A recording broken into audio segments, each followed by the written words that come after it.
I'm out here harvesting for my CSA boxes this week, and I've, look at this bell pepper. I mean, it's just huge. What I noticed happens last year, or with the other varieties in the past that I've grown, is when I let them stay on until ripening.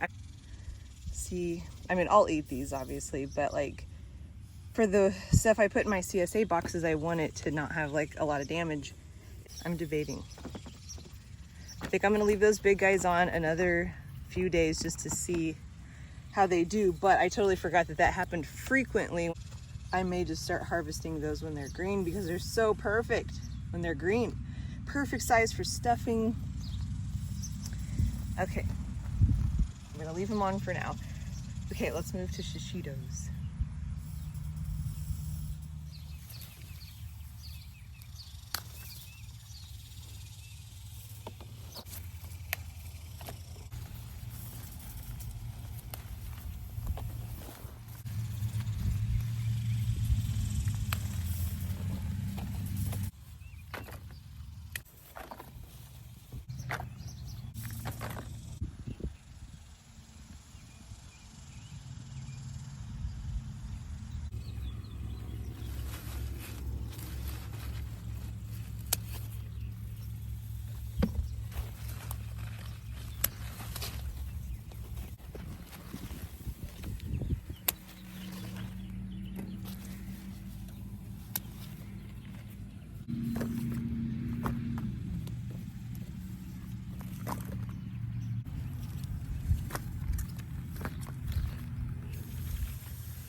I'll often pick them I pick them a lot when they're just blushing and let them ripen inside before the pests get to them, before the worms get to them, or the heat or the sun is kind of hard on them too.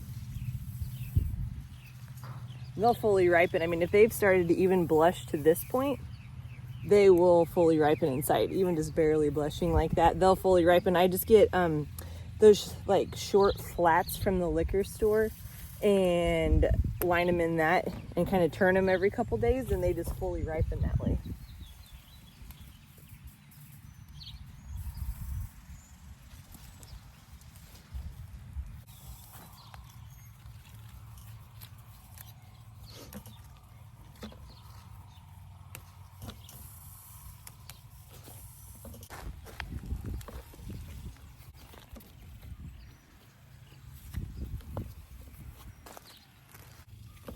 Oh.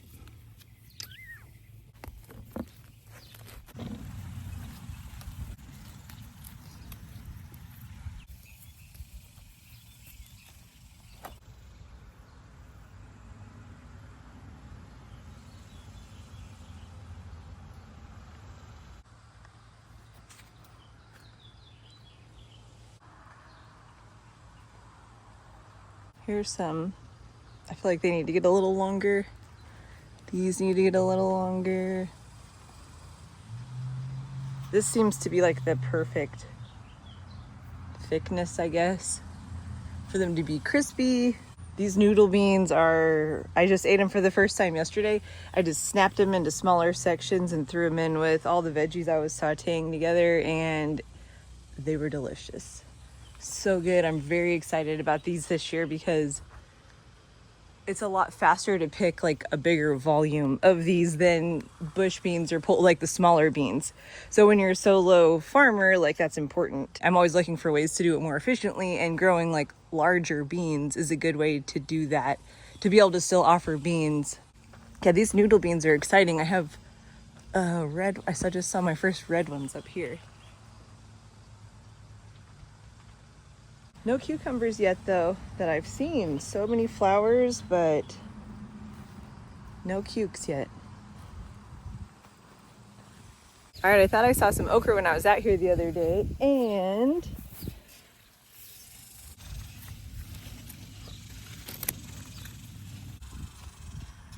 nice okra flower. These are on their way. They're not quite ready yet. Ooh, there's one.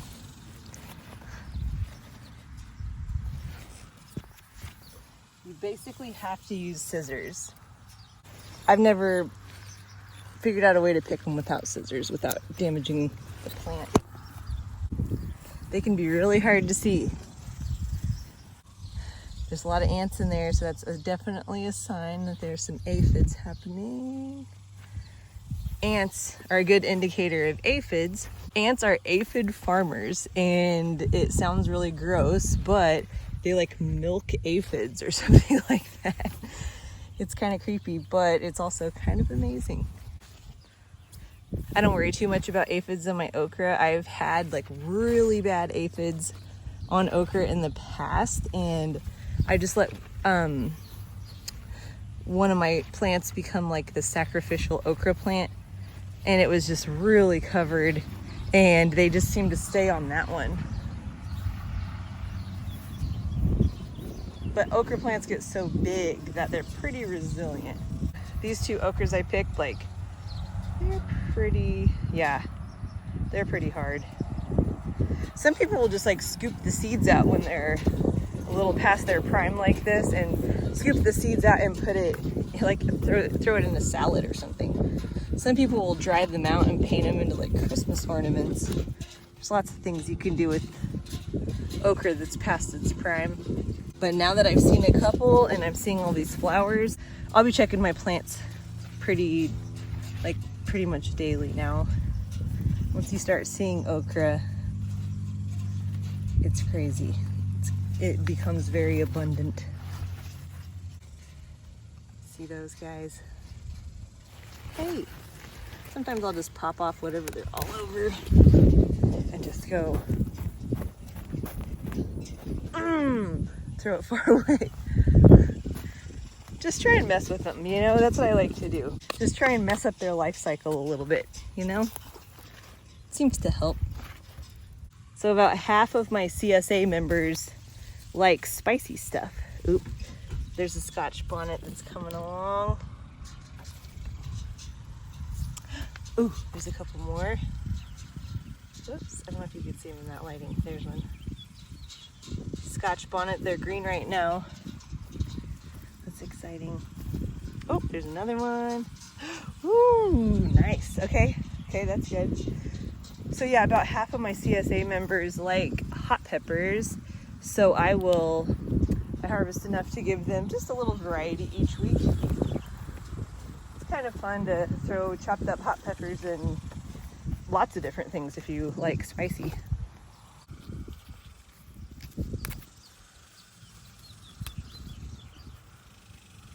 How pretty those jalapenos are.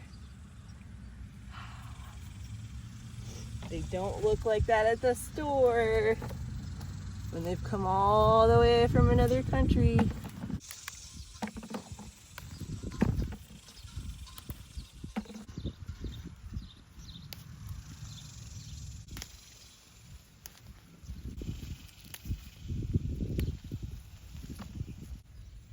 Here are some of the variations of the Buena Mulata peppers, some of the different colors that they have as they ripen.